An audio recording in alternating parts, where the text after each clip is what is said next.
Hello मुई नंदानंदा blog रे आपन को स्वागत करछे नवा ब्लॉग रे। आउ आज का शिवरात्रि आमे शिवरात्रि देखी जिमु मोर रेडी एक मैं बाहरी गली सबको हाय टे कर दिले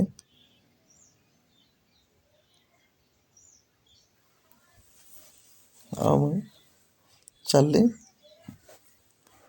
मंदिर। चलो मोर साए देखमा गोटे नुआ शिव मंदिर टे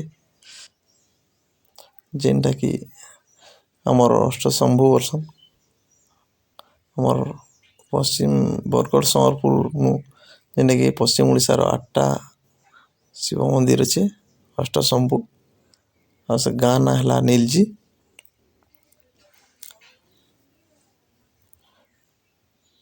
सबू मुई सब मंदिर के जीवा लगी भावीचे सब वर्ष गुटे गुटे इरा गोटे बाटे गोटे मंदिर पड़सी खरमुड़ा इने भी बहुत भीड़ होइतिले देखो सब वर्ष में गुटे गुटे मंदिर के जासी नुआ नुआ मंदिर के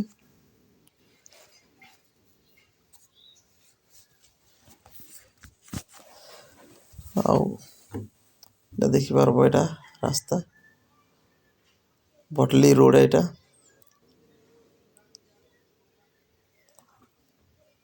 फाइनली आम पहुंची आइलु नीलची गाँ के। आउ देख पारतु एटा लोग मैंने लाइन लमिजन एटा केते भीड़ अच्छे देख फास्ट मुई जासी टिके बुली आमी पहले और तक के आसली दुकान के पूजा सामान नेवा ले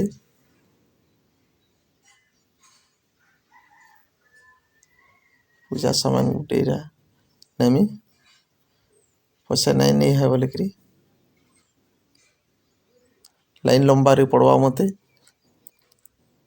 पूजा करवा ले हेतली पूजा सामान मुई धरली आउ देखो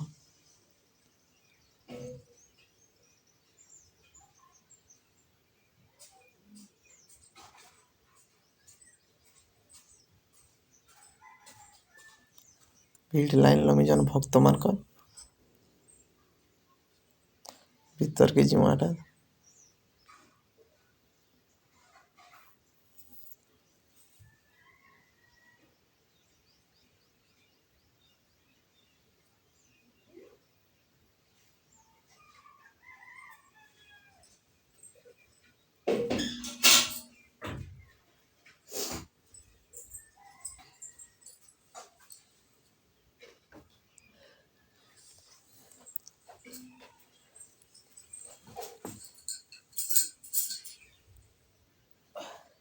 बहुत कराची होता है लोग माने छाया तल तल होतली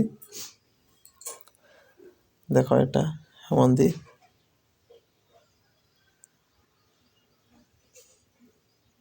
ऐसे बन है जेनटा कि जगह पैना निकरी महादेव बुड़ी महादेव पूरे ढालसा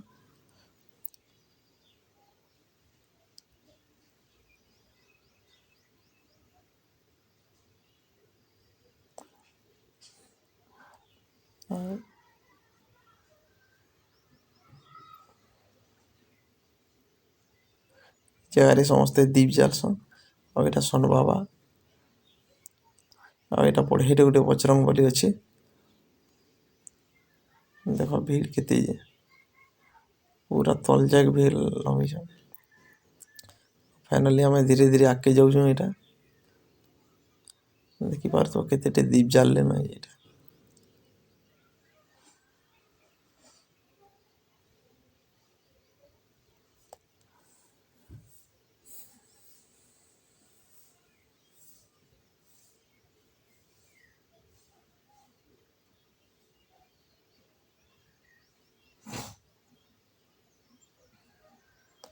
और मुई बहुत जोर से घंटी बजाली के बजे न बाजे कम बाजे मना के ठीक बजो हो बोले ମାନେ ଏଠି ବଜଉଛି ଏଇଟା।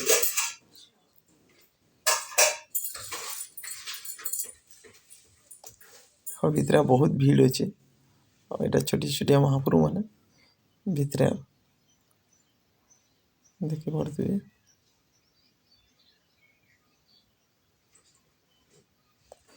ଧୀରେ ଧୀରେ କିରି ଆମେ ମହାପ୍ରଭୁଙ୍କର ପାଖକେ ଯାଉଛୁ। ଏଇଟା